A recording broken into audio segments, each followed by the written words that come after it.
Hello, and welcome to today's Tune Into Safe Healthcare webinar, Making Dialysis Safer for Patients, Innovative Approaches to Hand Hygiene, hosted by the Centers for Disease Control and Prevention. My name is Lauren Moshe, and I am the coordinator for the Making Dialysis Safer for Patients Coalition.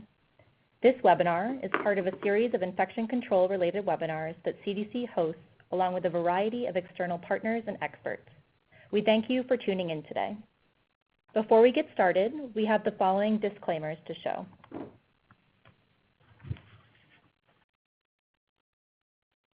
And the following disclosures.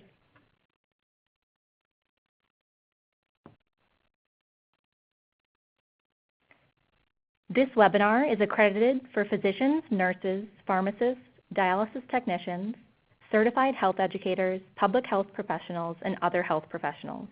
The next two slides show the accreditation statements for the continuing education. Instructions for obtaining continuing education will be provided at the end of the webinar.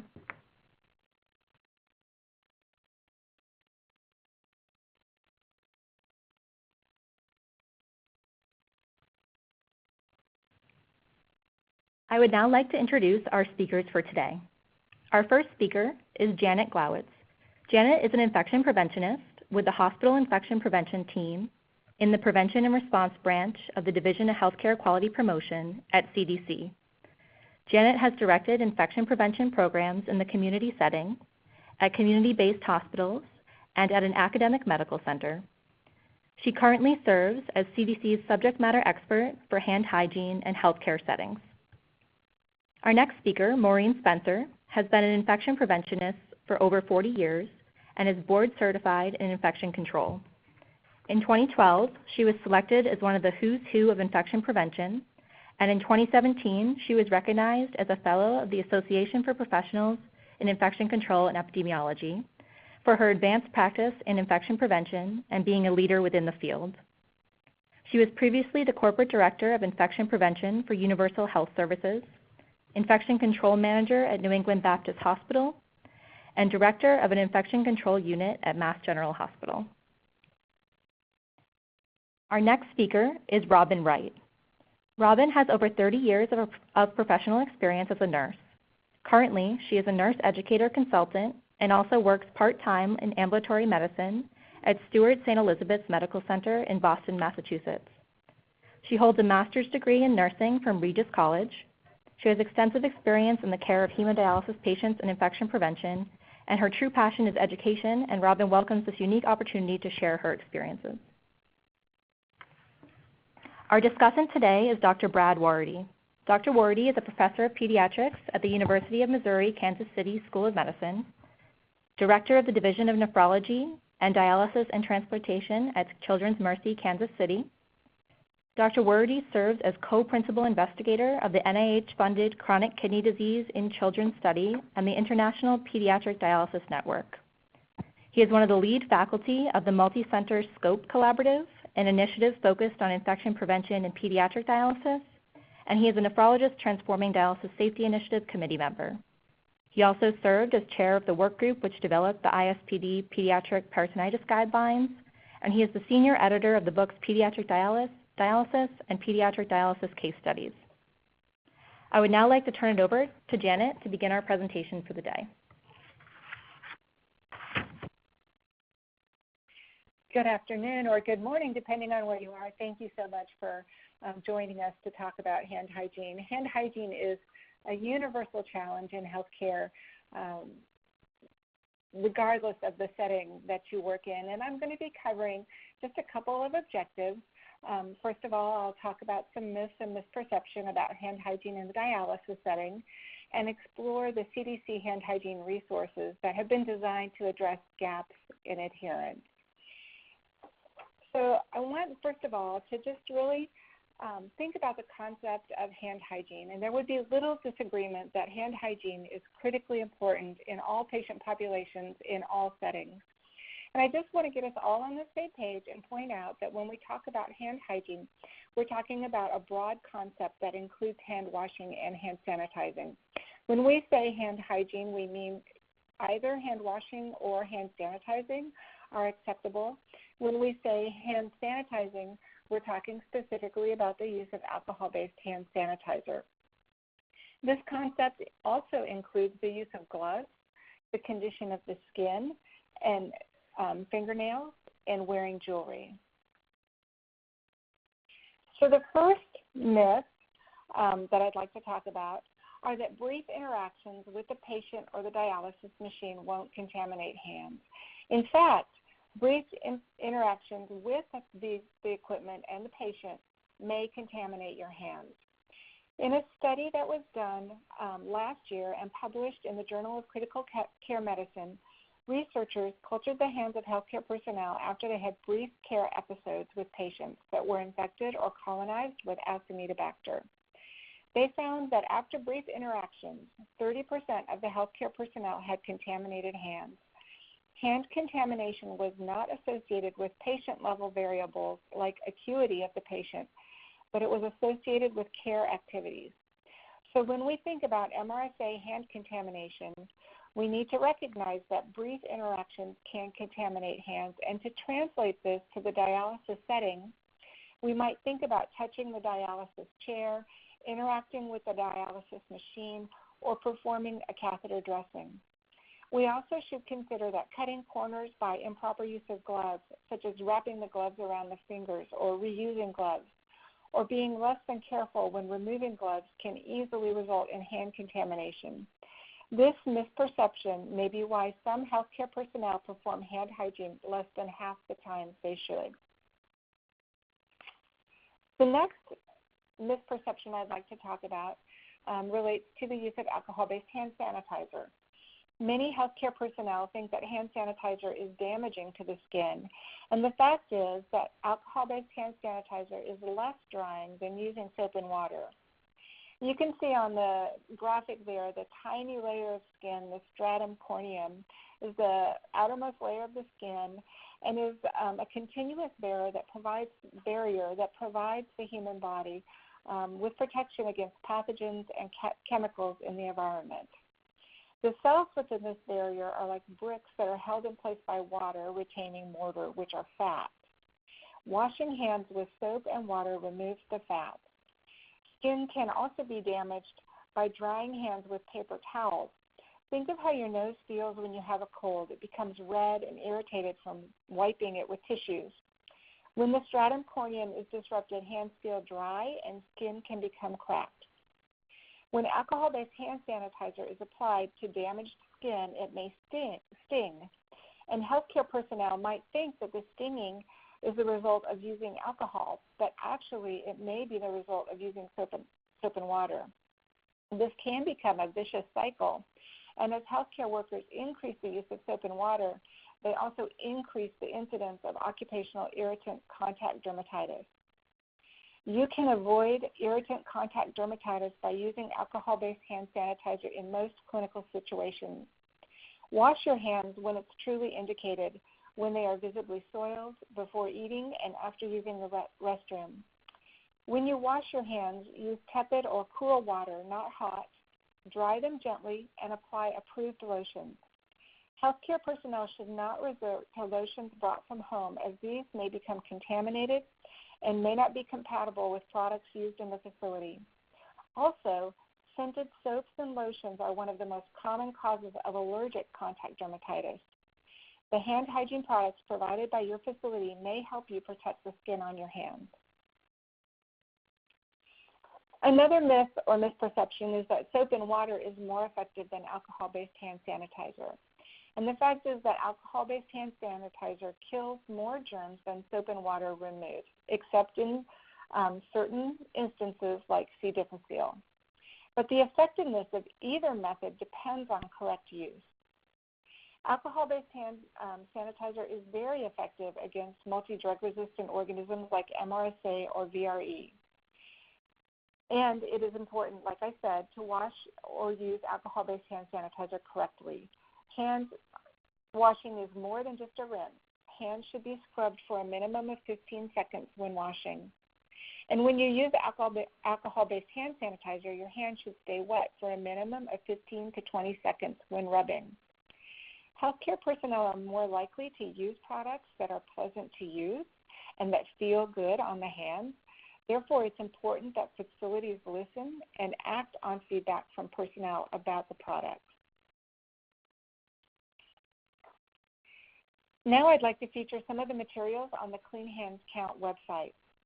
The two images with the hand, the Clean Hands Count images, can be printed as stickers. These can be placed on gown covers and discarded with the gown. The stickers are intended to spark a conversation about hand hygiene and encourage patients to speak up. You could even ask a patient to count the number of times you clean your hands during a treatment, sort of like counting VW bugs when you're driving. It builds awareness of hand hygiene opportunities during care and could be a way to engage patients in a discussion of hand hygiene. We also have a brand new brochure that will be posted to the internet today or tomorrow, certainly by Friday. And I'm excited to introduce this tool, which includes hand hygiene indications that are specific to the dialysis setting. The links below will take you to the Clean Hands Count website and other materials intended for use in healthcare settings. And with that, I'm going to hand it over to Maureen Spencer, who has some great information about hand hygiene education in healthcare settings. Well, thank you very much. What I'm going to be talking about is how I've used social learning theory as the foundation to infection control programs that I directed, but specifically how useful they are for hand hygiene programs and campaigns.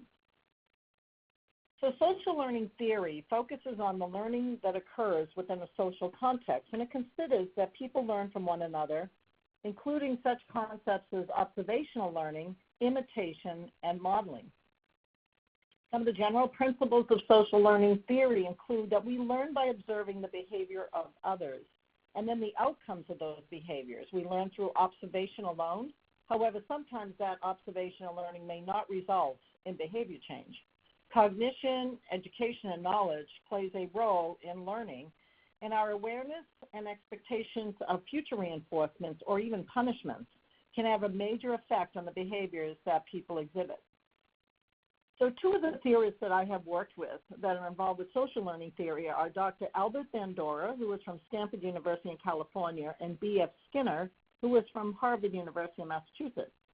So Albert Bandura's work and theories were related to role modeling, how we observe others' actions and their behaviors, and then self-efficacy. If we increase the self-esteem and beliefs in one's abilities, it will change attitudes and behavior.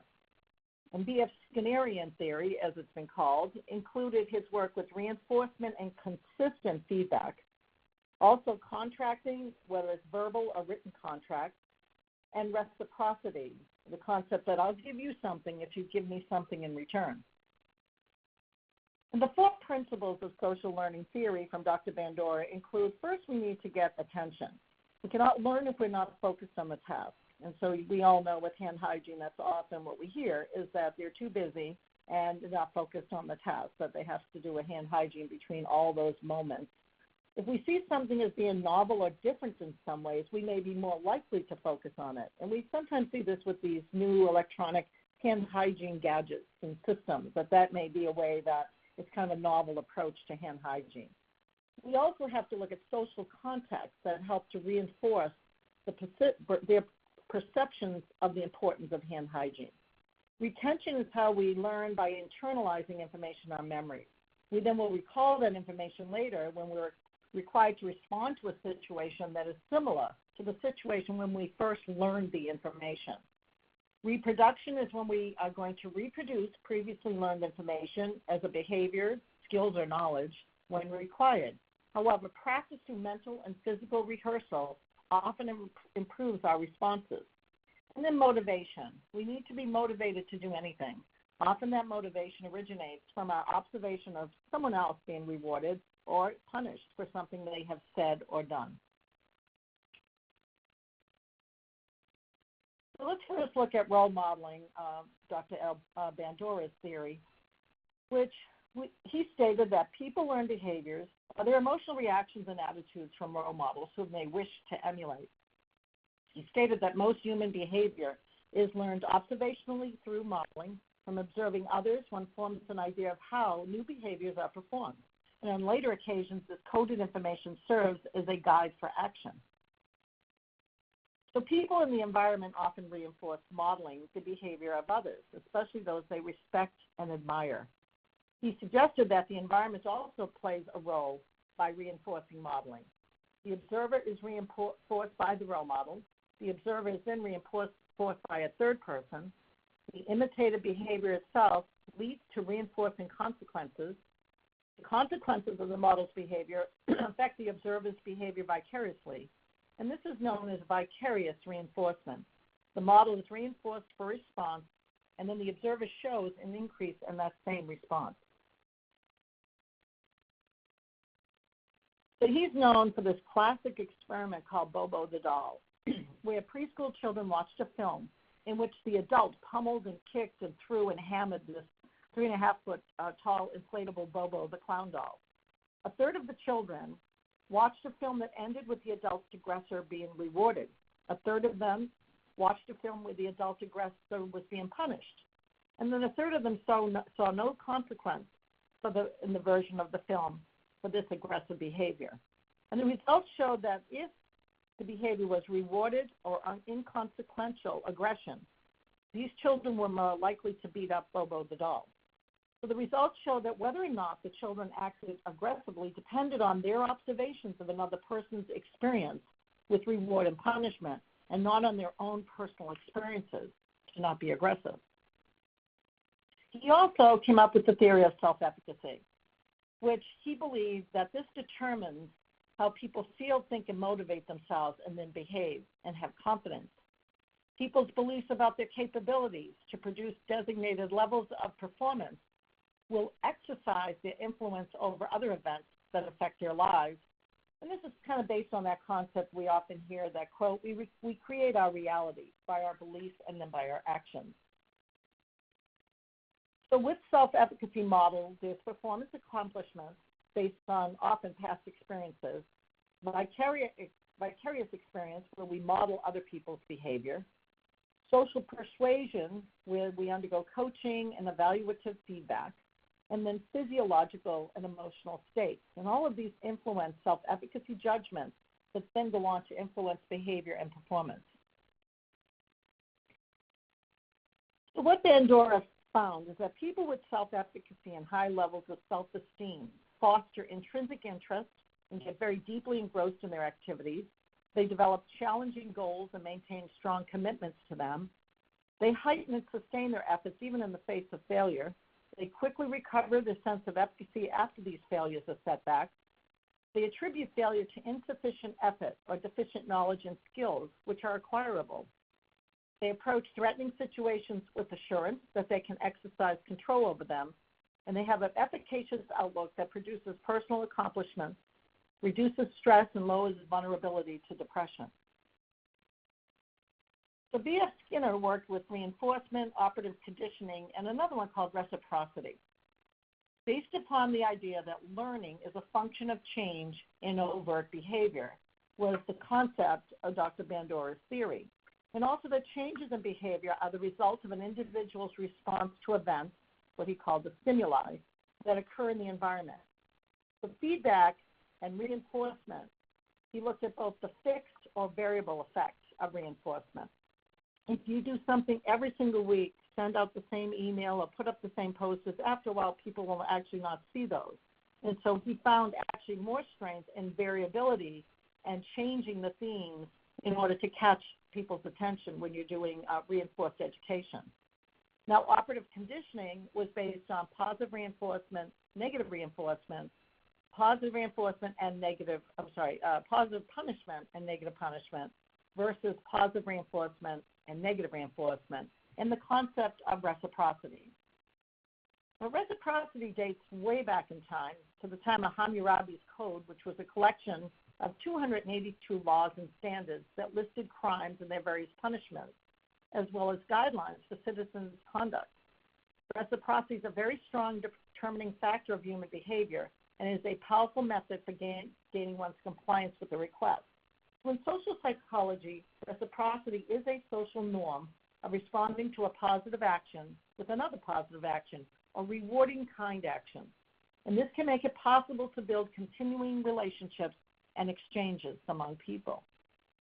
So now I'm going to go into how I use some social learning techniques in hand hygiene programs at a hospital in Boston, where I was the director of the program, as well as a corporate director in a large hospital system. So the way we use some of the social learning theories, we used role modeling and encouraged hand hygiene by all in our campaign. We used unit-based champions to assist with enforcement efforts. We engaged the senior leaders in promoting hand hygiene, and this would include your dialysis unit director, your nurse managers, and your physicians. We even encouraged and supported by administration call-out by staff and patients that if there was noncompliance, that they felt comfortable to call that out to that staff member or physician. Engaging staff to model good hand hygiene, rewarding the staff for compliance with hand hygiene, and then instituting corrective action or negative punishment for noncompliance. So here's two studies I'm going to demonstrate how they use role modeling. This one entitled, Getting Doctors to Clean Their Hands, Lead the Followers. 9 teams were covertly observed. The team member entry and exit and adherence to hand hygiene were recorded secretly. There were 718 hand hygiene opportunities prior to contact and 744 after contact.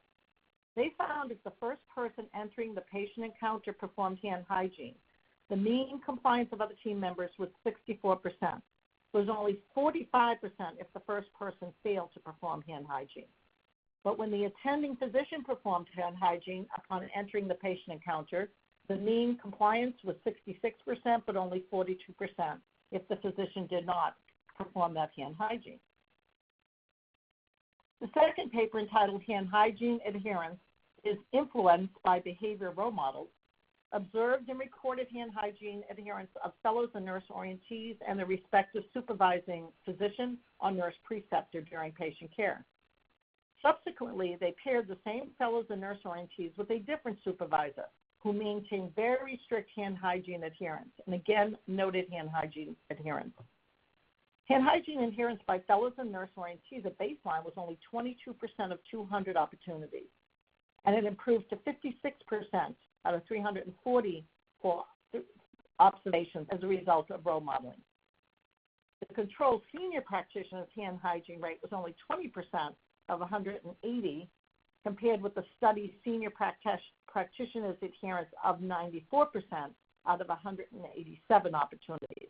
And so here, the average difference was 72% points higher compared to the control senior practitioners, showing that role modeling works if you can get your senior staff, especially during rounds, to perform hand hygiene, and those will follow behind them. So here's some examples of how I've used role modeling in self-efficacy and infection control programs. We actually established an infection control liaison program at the hospital in Boston. We had one nurse per nursing unit and also a representative from all of the various departments involved in infection control, such as radiology and respiratory and so forth. And we would meet once a month, have lunch together, and we would come up with ideas for a hand hygiene program. When I was the corporate director, we actually set up the unit-based champion program with a very similar concept. So part of their role and responsibility was to help with hand hygiene campaigns, which we did very often in the cafeteria, and also would go up to the nursing units after we were done to distribute various gifts, the Reciprocity and Sanitizer. And we held an annual Bug Beat Fair in order to do something a little bit more expansive for education. The champions also collected observational studies as part of the program, and they would come up with their outcome metrics, which we were able to tie into performance improvement and quality. They looked at dialysis line insertion technique, the condition of the dialysis catheter dressing changes. They might do patient traces with the nurse managers, environmental rounds, and then they would share the observations with staff and conduct on-site education. So it was done peer-to-peer in that kind of a setting during their staff meetings. They also would look around and ensure that there was proper disinfectant, soap, towels, sanitizer, and PPE available for the dialysis unit during their rounds.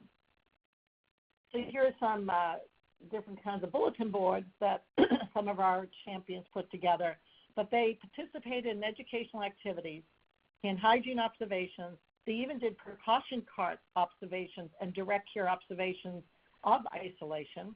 They communicated information to the staff. They assisted in implementing practice changes or policy implementation. They supported the call-out for breaks and techniques. They contributed to the very large bug beat fairs and the every other month campaigns in the cafeteria. They participated in performance improvement studies, and we had a clinical ladder for professional development that this program was brought under if they volunteered to be one of our liaisons. And we did have a poster at NAON back in 2006 that described the bug beat fair as an innovative approach to doing educational campaigns.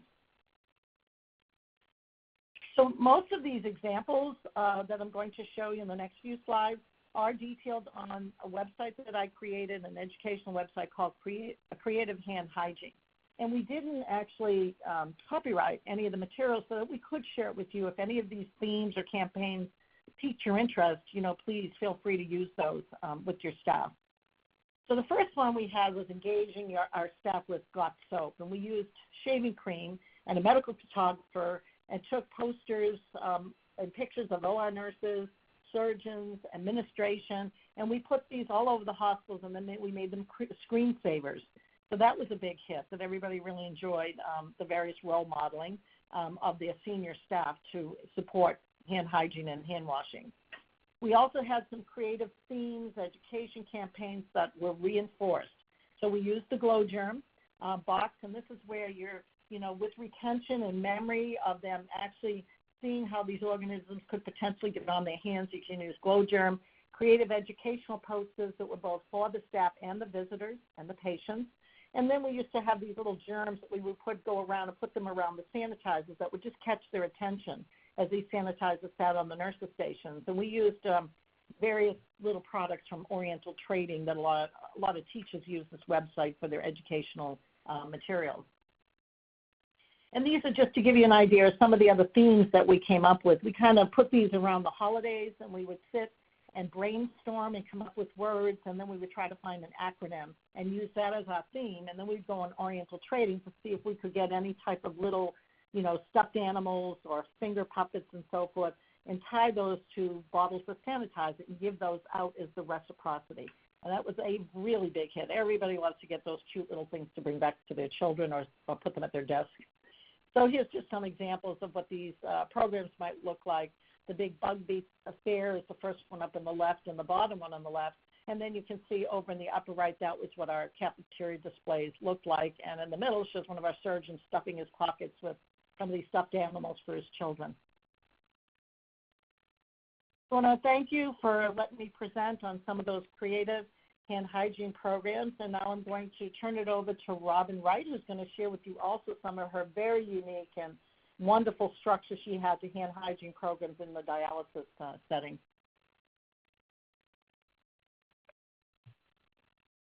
Hello, everyone. My name is Robin Wright. I'm a nurse educator, and I'd like to welcome you to this portion of the webinar titled Hand Hygiene Creative Teaching Strategies for Hemodialysis Staff. To begin with, I'd like to explain my objectives. I'd like to share my personal experience implementing a hand hygiene program in the hemodialysis unit and discuss the creative teaching strategies and patient engagement methods that I used in developing the hand hygiene program. I'm very excited to share my experiences in creating our hand hygiene program. I'll first give you a brief overview of the following bullets, and then I'll go over the items in greater detail in the slides to follow.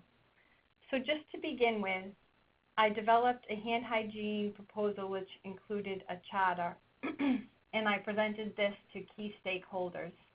The proposal key points that I'd like to discuss were to involve the staff from the beginning.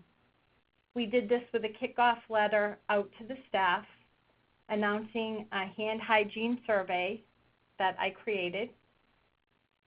We developed the staff education and development as there was role diversity to consider in the hemodialysis unit. We branded it with a marketing campaign, and it included posters, equipment, supply, tools, things such as glow germ and pudding, which I'll discuss in greater detail. We also talked about data method options to use the paper audit tool versus app-assisted collection method and devices. I'll talk briefly about the iScrub app and an iPad. We also talked about feedback method to staff so we could share our successes on this hand hygiene program. And last but most importantly, what would the patient's role and how would we deliver education to them?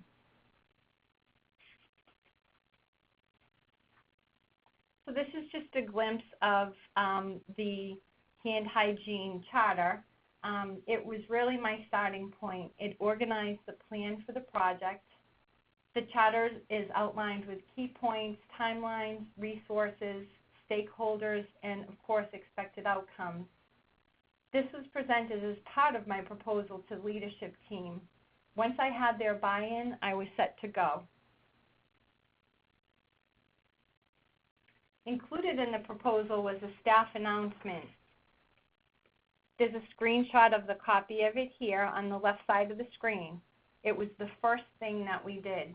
We sent it out to the entire organization, and I felt this was critical to engage the staff right from the beginning, as well to inform them about the survey and the vitality of their completion and participation of the survey. A coffee card drawing was also announced in the letter, and it was surprising how quickly the survey was completed. A great tip for this survey, you're more than welcome to look at it. There's a link on the bottom on SurveyMonkey. I created the questions as how it would benefit my organization, and I used it as a needs assessment. So the questions were used as my needs assessment so I could focus on the areas that needed improvement, and a few simple fixes were tweaked at the beginning, such as having sufficient supplies in working order, where additional education may need to be provided to, and specific departments were identified. So this was a great tool to start with. So moving forward, the next thing that I did was realize that we needed to provide a foundation of basic understanding for everyone in the organization for hand hygiene. So it was really worth its weight in gold. On the as you can see on the slide here, the CDC has 2 excellent hand hygiene courses. Keeping in mind that your target audience, especially in the dialysis unit, have different roles and different educational backgrounds. The CDC resources were able to meet the learning needs of a diverse staff. I can't say enough about it. The resources were excellent. In addition to a choice of these 2 comprehensive courses, there's also an abundance of resources to support preventing infection in hemodialysis. If you look over to the next slide, this is what I refer to as the initial 9 core interventions, and I call it the golden rules. If you take a moment to look over this document, if you're not familiar with it, it's wonderful. The document says it all. It's clearly a one-stop shop. Including this document as a tool for staff education has been a very successful tool. So I'd like to bring your attention to the 2 areas that are circled, number 2 and number 5. Let's focus on the hand hygiene observation, or rather opportunities. The hand hygiene audits provide education regarding the opportunities, and the education is actually reinforced as staff familiarize with themselves with using the tools and perform the observations, as said in number 2. Number 5, patient engagement. Patient engagement / education, especially with the patient's role in infection prevention and hand hygiene. Infection prevention, it involves them not only for their awareness so they can see what's going on in the unit and how they're involved if they suddenly see new flyers and signage, but they're vital to be involved in this. Their use of audit tools. We also provided education to the patients, letting them know about the labeling of the designated sinks, their use of Purell before and after they leave the unit, and it's just ongoing with the patient. So this has been a great success. And then, of course, we'll touch on station disinfection and the risk for cross-contamination, as hands are the common denominator for all of this. I used a few creative techniques to demonstrate my point on this. So in this slide, as you can see, I have a few samples of pudding. So let's talk about the pudding. I used the pudding to demonstrate a visual learning tool to show cross-contamination. It was really an in-the-moment teaching tool used with a particular staff person who could not grasp the concept of cross-contamination. I went to the cafeteria and picked up a container of pudding, and we placed it on a simulated patient access arm after needle insertion, tape, and all the rest of it. I then had him start up as he normally would by touching the dialysis monitor, the buttons, the linens, everything that you would do before you left the patient to go on to the next step. He was degloved, performed hand hygiene, and then we did a clinical simulation with an alarm going off. And as the staff person re-entered the patient zone to reset the machine, it was visually clear where the pudding was. Everything in the patient zone was basically contaminated, hence the need for reinforcement of donning PPE and gloves pre and post as the pudding simulated contaminated surfaces. It was a fun experiment, low budget, easy to clean, and the staff clearly understood the risks for cross-contamination. This was a great exercise.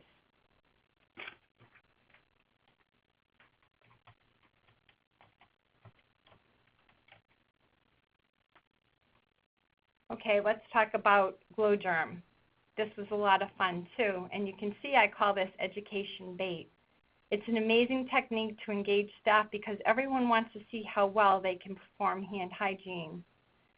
Please note the focus of the exercise was on hand hygiene and the common areas missed in the dialysis unit.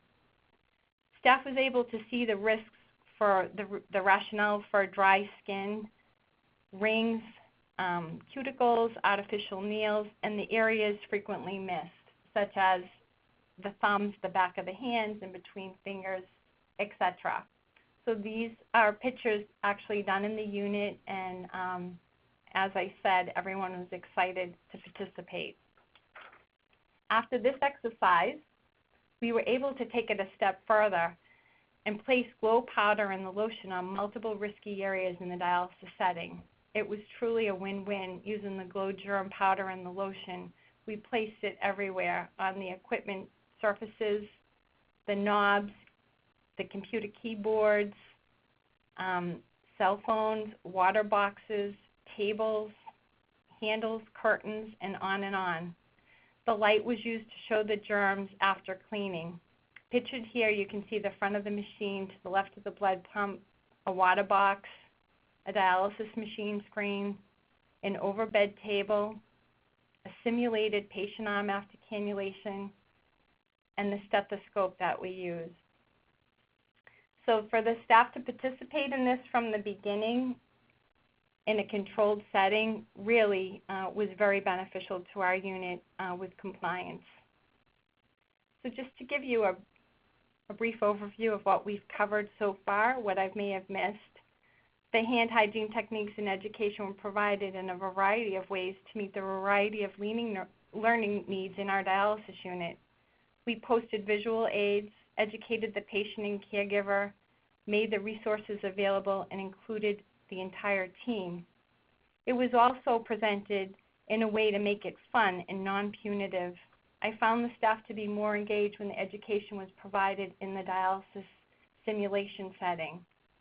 Just to be a little bit more creative, you don't need a high-level simulation lab. You can do it when the unit is closed in a equipment station that's not being used and even set up scenarios with staff teams. We use the hand hygiene observation tools to talk about our scripting and just-in-time education when we saw opportunities or breaches and opportunities with the hand hygiene tools. We change up the visuals. We always have resources available, some of the most basic things like having hand sanitizer, having soap and paper towels.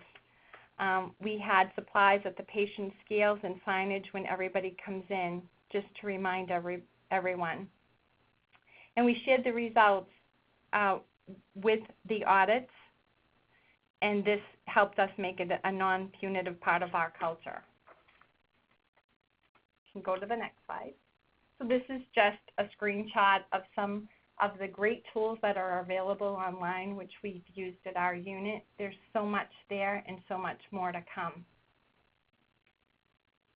However, I'd like to focus on the CDC infection prevention audit tools. There are 8 audit tools that have been created for the dialysis setting. These tools identify essential infection prevention steps. As you heard earlier in this presentation, when these steps are followed, infections can be prevented. Even though these tools have been created for dialysis healthcare team members, we think it's important for patients to also know the key infection prevention steps that should be followed during their care.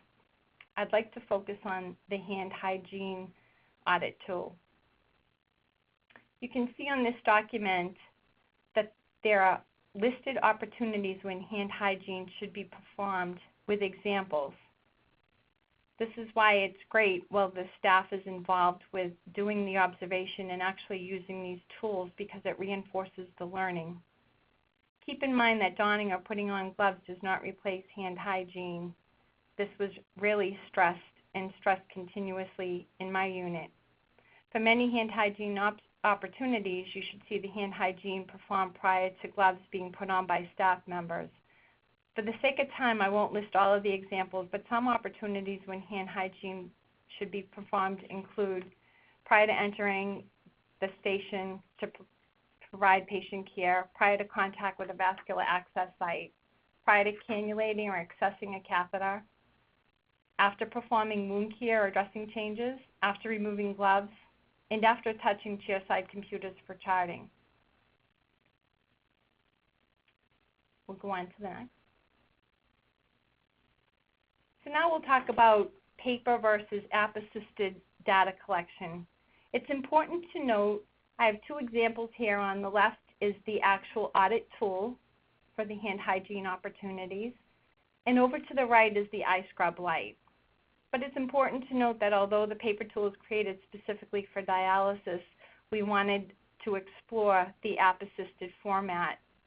We actually used this iScrub in the rest of the organization, and the dialysis unit was anxious to take part in it, so we used both. It's a great app. It's free. We downloaded throughout the medical center and provided iPods.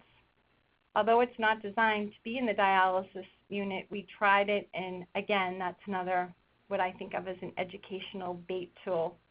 So staff was excited to participate in it. What we found was that our audits were completed on time using the app device, and we were able to deliver the results to the staff in real time, which is critically important. In the dialysis unit, as I said, we use both the paper and the app tool.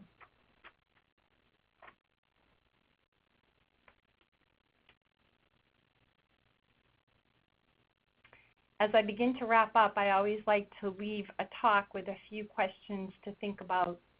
And I'd like to ask you to ask yourself, when we think of hand hygiene, do you think we can do a better job? Do our patients deserve us to do better? Is there a positive outcome?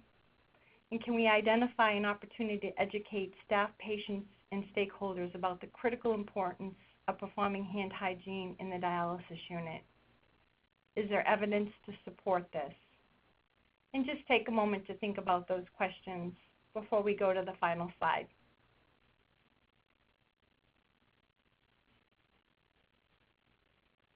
And then just thinking outside of the box with that information. This is a quick plug for providing education using simulation. There's a picture there of a dialysis simulation lab. And like I had said before, you can be creative with teaching strategies. You don't need a mannequin. This is not a real patient. But you can just see from first glimpses of the patient how when you provide education like hand hygiene in the dialysis unit with the equipment, it really makes a difference. So the next steps for our education and our simulation experiences, we're going to use the cross-contamination simulation scenarios. It works great, whether it's with Jello or Glow Germ. And I wish we had a dialysis hand hygiene electronic application like the iScrub. It is a wonderful tool.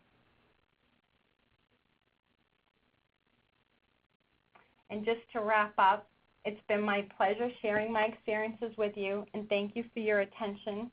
I'd like to now turn it over to Dr. Brad Warady. Thank you.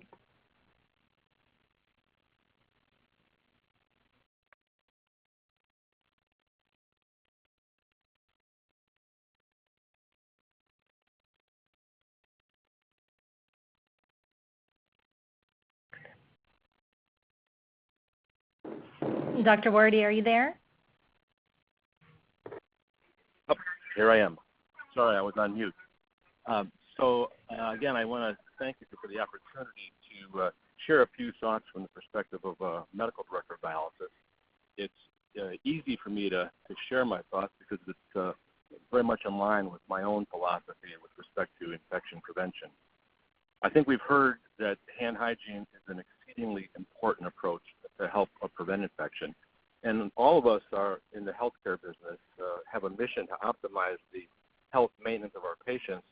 And so I think this is our responsibility, but it's also our work or career goal for all of us.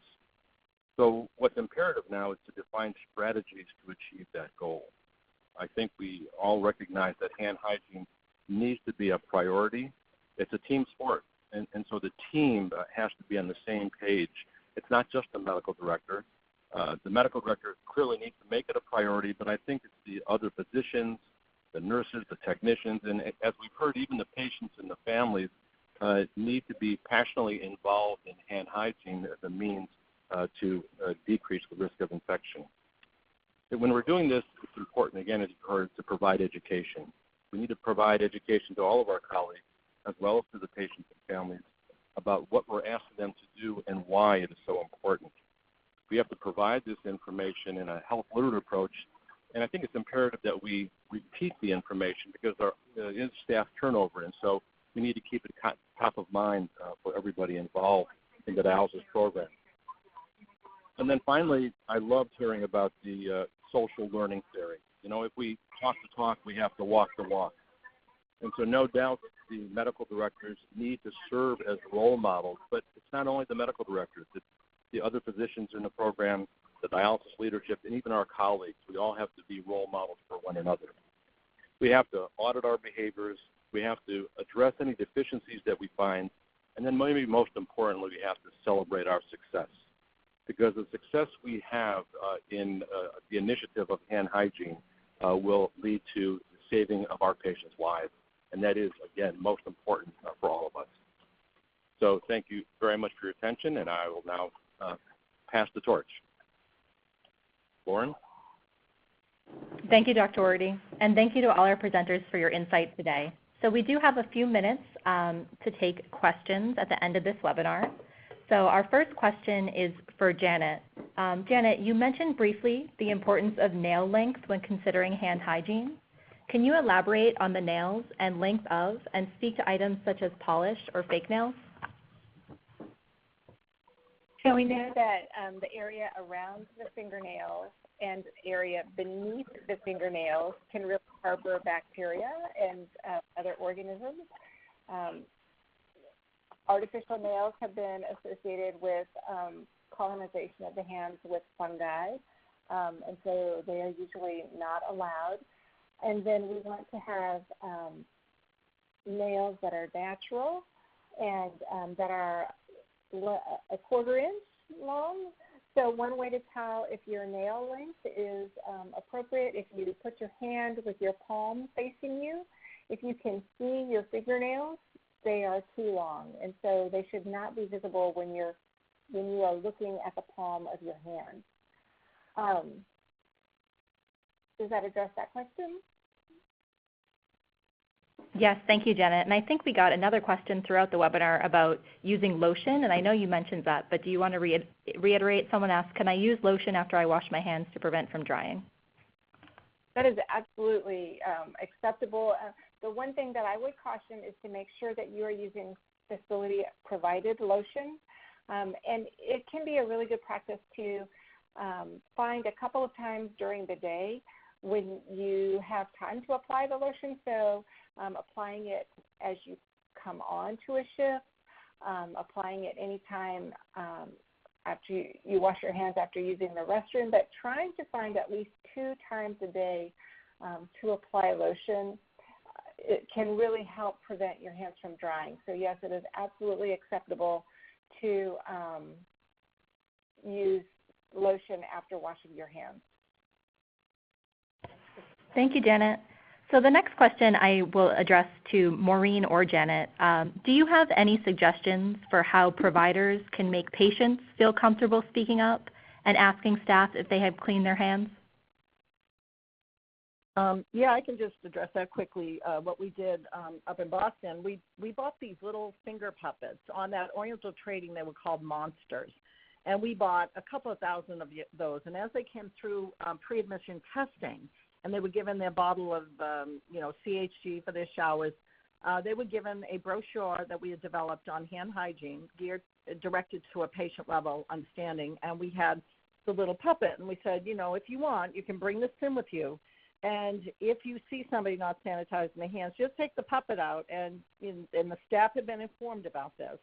And so it was such a success. The staff saw it more on a lighter level and said, oh, you're right, you caught me. I forgot to sanitize my hands. So we had scripts for the staff to respond back to the patient in a very uplifting way and not take it personal that a patient was calling them out. And it was very successful. It worked very, very well.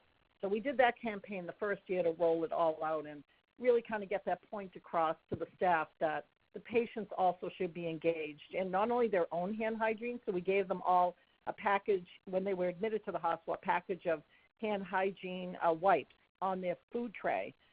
They would come on their first tray, and then they would keep those, and we would replenish them so that they had at the bedside hand hygiene wipes rather than think they're going to get up and try to, because it was an orthopedic hospital, so a little difficult for them getting over to a sanitizer on the wall. So that was our approach. I don't know if, Robin, if you did anything with your patients getting engaged. What we did, one of the things that we did is we took the patient Speak Up campaign and we made laminated posters and put them in each of the patient rooms that it was okay to ask your healthcare provider. We also did some teaching when we welcomed a new group of residents and an orientation staff to make them aware that the patients were educated. It was in their welcome packet. In the dialysis unit, it's a little tighter because the patients are there 3 times a week, and you really have to create an open culture of speaking up. So you have to constantly reinforce that to patients. And I think with everybody engaged and patients having copies of the audit tools was enough because it helps form a just culture. So, we're still working on it. But those are some of the things that we did. Great. Thank you both. So lastly, this webinar does have continuing education associated with the presentation. So in order to receive continuing education, you need to visit the TCEO website. If not previously registered, you'll need to complete a short registration process. Once logged in, then utilize the Search Courses tab and type in the code you see on the screen here, WC2720-092519. You can also search by the webinar title. The webinar will appear, and then it is locked, so the code to receive CE is here on the screen. you need to complete the evaluation and the post-test with at least an 80%. So all of this information will be shared via email immediately following the webinar, but it is here on the screen. The code is highlighted in yellow, WD272092519. Okay, and we've received many questions throughout the webinar. This webinar was recorded and will be available probably towards the end of the month with enduring continuing education. We will share via email, and it will also be housed on the cdc.gov dialysis website with information about the Making Dialysis Safer for Patients Coalition. Thank you again for joining, and thank you to all of our speakers who shared today. I hope everyone has a wonderful afternoon.